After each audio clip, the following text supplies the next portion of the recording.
काय नेमका उपक्रम आणि कशा पद्धतीने वाढदिवस साजरा होतो? खरं म्हणजे आज महाराष्ट्रातला शेतकरी उद्ध्वस्त झालाय.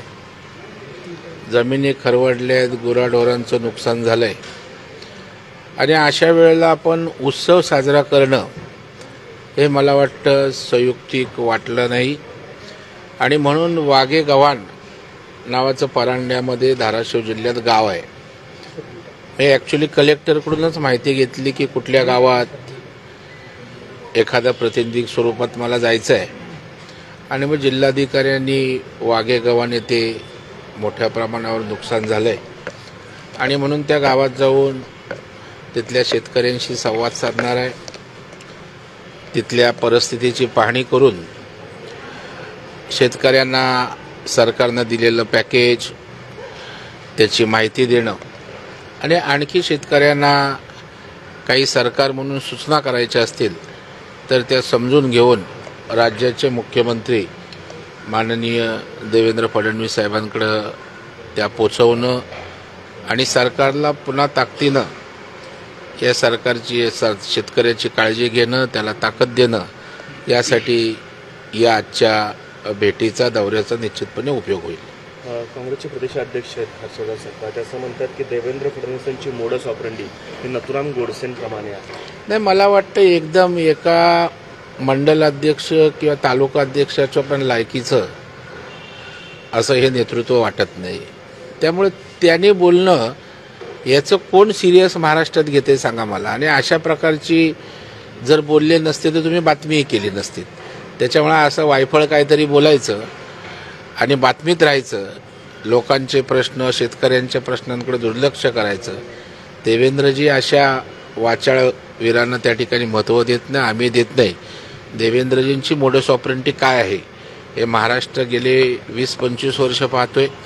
मागच्या 5 वर्षाच्या मुख्यमंत्र्याच्या कालावधीमध्ये महाराष्ट्रात त्यांनी कशा पद्धतीनं कार्यपद्धती त्यांची माहीत आहे आणि आताही दोन्ही पक्षांना बरोबर घेत महाराष्ट्र विकासाकडे नेत आहे.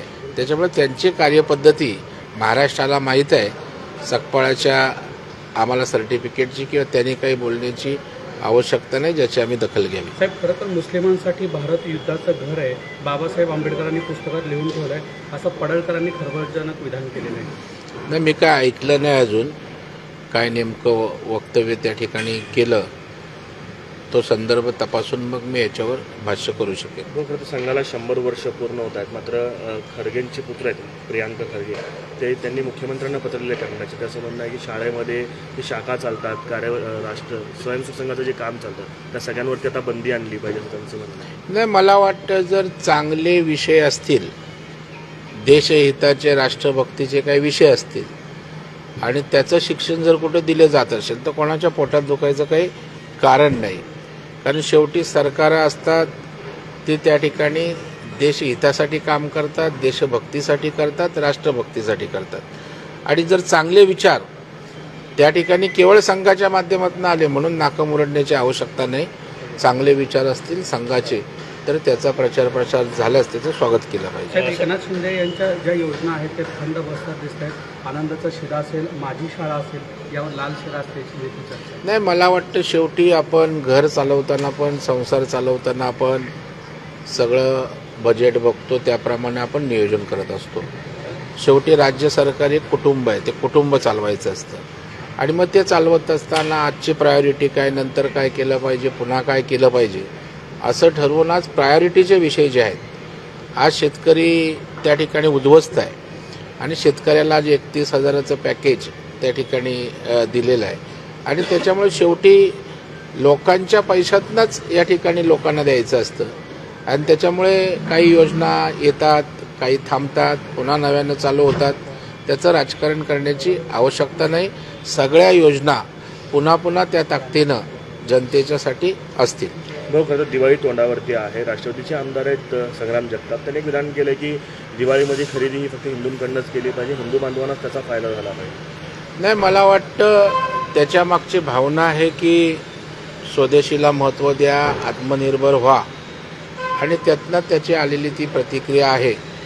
कारण स्वदेशी करत असताना स्थानिक वस्तू घ्या, स्थानिक लोकांनी तयार केलेले घ्या आणि मग या देशात स्थानिक किंवा हिंदुस्थानमध्ये आपण हिंदू बोलतो त्यांच्याकडून वस्तू घेतल्यास आत्मनिर्भर होईल या अर्थाने त्यांचं विधान असावं असं माझं आकलन आहे. अजित पवारांना हे पटत नाही. अजित पवारांनी त्यांना नोटीस पाठवली. त्यांनी सांगितलं की पक्षाच्या ध्येय धोरणाला अनुसरून नाही, विचारधारेला पटत नाहीये. अजित पवारांना पटत नाही. आता अजित पवार पक्षाचे प्रमुख आहेत. त्यांच्या आमदारांना काय करायचं हा त्यांचा लुकआउट आहे. आता त्याचं उत्तर काय देत आहेत आपण पाहूया. अजित पवारांचं असं म्हणणं आहे की 2029ला संग्राम जगतापांना भाजपकडनं निवडणूक लढवायची आहे आणि त्यामुळे अशा पद्धतीची ते विधानं करतायत. खरं तर भाजपकडनं निवडणूक लढवायची असेल किंवा भाजप त्यांचं स्वागत करेल जर असं जर असेल. नाही, मला वाटतं आता तर आम्ही महायुतीमध्ये आहोत. आताच लगेच दुसऱ्या आमच्या मित्रपक्षाचा आमदार आमच्याकडून लढणार किंवा येणार असं बोलणं मला वाटतं महायुतीसाठी त्या ठिकाणी संयुक्तिक नाही आहे. त्याच्यामुळे महायुती म्हणून आम्ही लढणार आहोत आणि त्याच्यामुळे मित्रपक्षाच्या आमदाराच्या बाबतीत असं वक्तव्य करणं मला वाटतं योग्य नाही. देवेंद्र फडणवीसांची तुलना जी आहे ती नथुराम गोडसेंच्या विचारांची एकजूट आहे असं काँग्रेसचे प्रदेशाध्यक्ष काँग्रेस प्रदेशाध्यक्षाचं डोकं फिरलेलं आहे आणि त्याच्यामुळे तेच माथे फिरूसारखे वल्गनाने वक्तव्य करायला लागलेत. मला वाटतं एवढा बालिश आणि अपरिपक्व प्रदेशाध्यक्ष महाराष्ट्रानं कधी पाहिला नाही. आगामी महापालिकेच्या निवडणुकीच्या अनुषंगानं दोन्ही ठाकरे बंधू एकत्र येत आहेत. त्यांच्या भेटीगाठी दिवसेंदिवस वाढत आहेत. कधी काळी तुम्ही सुद्धा मनसेमध्ये काम केलेलं आहे. राज ठाकरेंचा जवळून तुम्हाला अनुभव आहे. काय परिणाम होईल काय वाटतंय? मुंबई असेल, ठाणे असेल, अजिबात काडीचा परिणाम होणार नाही. याचं कारण महाराष्ट्रातल्या जनतेने विधानसभेमध्ये महायुतीला जनाधार दिलाय. विशेषतः मुंबईमध्ये आपण बघाल की महायुतीचे आमदार मोठ्या प्रमाणावर आलेत. आमचा भारतीय जनता पार्टी असेल, शिंदेसाहेब असतील आणि दादा यांचेच आमदार मोठ्या प्रमाणावर आलेत. मतदानाची टक्केवारी आपण बघा आणि आज मुंबई झपाट्यानं बदलते. आज मुंबईमध्ये अटल सेतू असेल, मोनोरेल असेल, मेट्रो रेल असेल, कोस्टल रोड असेल. आज मुंबईचा चेहरा बदलतोय. आपण गेल्याच आठवड्यात बघाल की अंडरग्राऊंड मेट्रो सुरू झाली आणि तेव्हा मुंबईकरांच्या प्रतिक्रिया आपण ऐका, विशेषतः महिला भगिनींच्या. आमच्या अंजली भागवतनी पण प्रतिक्रिया दिली की मी पहिलं प्रॅक्टिसला जाताना मला 2.5-3 तास लागायचे यायला, आता 40-45 मिनिटात जाणार आहोत. ह्या बोलक्या प्रतिक्रिया आहेत ना. आणि जर समोर मुंबई बदलताना दिसते, इन्फ्रामॅन म्हणून देवेंद्रजी त्या ठिकाणी काम करतायत आणि 30-35 वर्ष तुम्हाला लोकांनी तपासलं आहे ना. त्याच्यामुळं आता तुम्ही बाळासाहेबांची ना विचारधारा जमलीत ना मुंबईकरांचं किंवा मराठी माणसाचं प्रेम राहिलं. त्याच्यामुळे आता आम्ही लोकांना डिलिव्हरी देतोय.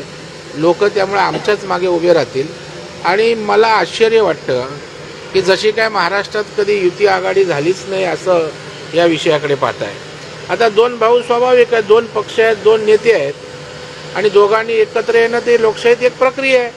आता महाविकास आघाडीत 3 पक्ष आहेत, महायुतीत 3 पक्ष आहेत. वेगळं काय घडतंय? ठीक आहे, वेगळं एवढंच आहे की 20 वर्ष कुटुंब एकत्र नव्हती. आपल्याला आनंद आहे सगळ्यांना 2 कुटुंब एकत्र येत असतील तर. परंतु राजकीय दृष्ट्या त्या ठिकाणी काडीचा परिणाम आमच्या माहितीवर होणार नाही. साहेब, खरं तर अंबादास दानवेंनी ट्विट करत जवळपास सरकारच्या 8 योजना ज्या आहेत त्या बंद केलेल्या आहेत. त्यामध्ये आनंदाचा शिदा असेल, माझी शाळा सुंदर शाळा, कसं पाहताय? मला वाटतं आपण घर चालवत असताना उपलब्ध पैशामध्ये नियोजन करत असतो, काटकसर करत असतो, पुन्हा त्या ठिकाणी आणखी नियोजन करत असतो. शेवटी सरकार चालवत असताना प्राधान्याचे विषय कुठले, परत पहिला आत्ता प्रायोरिटी काय आहे याचा विचार करून सरकार नियोजन करत असतं. आज शेतकरी आज त्या ठिकाणी अडचणीत आहे. मग त्यापेक्षा मोठी प्रायोरिटी आहे का? शेतकऱ्याची शेतीच्या शेत्या उद्ध्वस्त झाल्यात, गुरंढोरं त्या ठिकाणी नष्ट झालेत, गोटे उद्ध्वस्त झालेत. आज शेतकऱ्याला जगायचा कसा प्रश्न आहे. अशा वेळेला शेतकऱ्यासाठी जर काही त्या ठिकाणी मोठं पॅकेज दिलं असेल तर थोडाफार ताण तिजोरीवर येतो. मला वाटतं पुन्हा सगळ्या गोष्टी सुरळीतपणे हे सरकार निश्चित सुरू करेल. मुंबईच्या खासदार आहेत वर्षा गायकवाड, यांच्या कार्यपद्धतीवर कुठेतरी नाराजगी व्यक्त करत त्यांची तक्रार आता प्रदेश कार्यालयाकडे करण्यात आली. कशा पद्धतीने मग ह्या सगळ्या गोष्टी? मला वाटतं काँग्रेसची नाराजी पण असते, नाराजी पण जाते, त्यांना वाटतं ते करतात. त्याच्या काँग्रेसच्या नाराजीचा विषय फार सिरियस नाही. जे हायकमांडला वाटतं तेच होतं. नाराज कितीही लोक व्हा, आम्हाला जे तिथे वाटतं ते आम्ही करणार. यातच काँग्रेसने आपलं अस्तित्व संपवून टाकलं. ते विजय वडेट्टीवार असं म्हणतायत, असं ते विजय वडेट्टीवारांनी ओबीसीमध्ये कोणाची घुसखोरी होऊ नये यासाठी एक मोर्चा काढलेला आहे. पण त्यांचा एक जुना व्हिडिओ होता, तो मनोज जरांगे पाटील यांच्या बाजूला बसून मराठा आरक्षणाला समर्थन देतात व्हिडिओ. त्यांनी युटर्न घेतलाय अचानक, अशा पद्धतीने नाही, मला वाटतं सोयीचं राजकारण प्रत्येकाचं सुरू आहे. जातीपातीवर राजकारण त्या ठिकाणी होता कामा नये. सरकार योग्य भूमिका घेत आहे, सर्व समाजाला न्याय देण्याचा प्रयत्न करत आहे. परंतु काही लोकांना राजकीय दुकानदाऱ्या करायच्या आहेत. ते अशा पद्धतीनं पहिली एक भूमिका, आता एक भूमिका, जसं वारं वाहील तसे वडेट्टीवार त्या ठिकाणी वाऱ्याबरोबर वाहत असतात. साहेब, गोपीचंद पडळकर असं म्हणतायत की मुस्लिम जे आहेत ते भारताला युद्धाचं घर मानतात आणि हे डॉक्टर बाबासाहेब झालं ना, आंबेडकरांनीच लिहिलंय. बोललो. बदलापुरात जो आहे शिंदेना धक्का दिल्याचा, आपल्या भाजपनं धक्का दिलाय.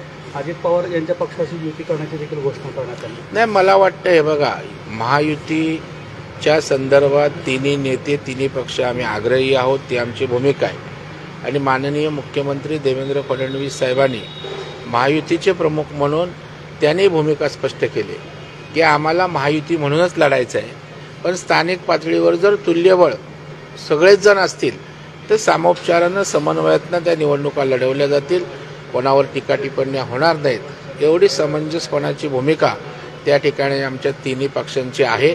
तथापि आमची बेसिक सगळ्यांची मानसिकता शक्य तेवढ्या ठिकाणी महायुती व्हावी. एक प्रश्न असा आहे की धर्मराव आत्राम जे म्हणतायत की 5 कोटी रुपये भाजपने दिले आणि अमरीश रावला माझ्या विरोधात डमी उमेदवार म्हणून उभं केलं. दुसरीकडे जयकुमार गोरे सांगोल्यात म्हणाले की माझ्यामुळेच किंवा भाजपमुळेच बाबासाहेब देशमुख जे शेकापचे उमेदवार ते निवडून आले. कुठेतरी भाजप आपल्याच मित्रपक्षांसोबत कुरघोडी करताना पाहायला मिळते. अशा 2 घटना समोर आलेल्या आहेत. नाही, आता याच्यातली सत्यता पडताळणं आवश्यक आहे. कोणी स्टेटमेंट दिली म्हणजे लगेच ते झालं असं काय मानायचं कारण नाही आहे. आणि राजकारणामध्ये अशा प्रकारचं भारतीय जनता पार्टीचा इतिहास तपासला तर सोबत राहून त्या ठिकाणी कधीच कुरघोड्या करणार नाहीत. आणि राज्याचं समंजस नेतृत्व आहे. आणि आपण बघताय की जेव्हा महायुतीचं सरकार चालवायचं असतं त्यावेळेला सगळ्यांना विश्वासात घेऊन काम करावं लागतं आणि देवेंद्रजी ते करतायत. त्याच्यामुळे अशा बोलण्यात काही तथ्य नाही. रवींद्र दंगेकरांची एकनाथ शिंदेनी भेट घेतली. ते म्हणतात की महायुतीत दंगा नको. त्याच्या एकनाथ शिंदे म्हणजे कुठेतरी समजवण्याचा प्रयत्न करतायत आपल्या सहकाऱ्यांना. रवींद्र दंगेकरांना व्यसन घालण्याची आवश्यकता होती. पहिलं सुटारू होते, आता एकनाथ शिंदेकडे असल्यामुळे त्यांना शिस्तीतनी चौकटीतच काम करायला लागेल. साहेब, एक प्रश्न, गणेशोत्सवाप्रमाणे छटपूजेला देखील आता सवलती मागण्यात येत आहेत. कुठेतरी महापालिकेवर ताण पडणार आहे या गोष्टींचा? नाही, हे बघा, प्रत्येक आपल्या हिंदूंचे सण उत्सव साजरे झाले पाहिजेत. नक्कीच आपल्या उत्सवाने ताण पडतो, परंतु शेवटी यंत्रणा यांचा विषय, तो ताण हाताळण्याची क्षमताही मुंबई महापालिकेत आहे. परंतु पूजा उत्सव करणाऱ्यांनी पण जास्तीत जास्त चांगलं नियोजन करून यंत्रणांवर ताण पडणार नाही याची काळजी घ्यायला.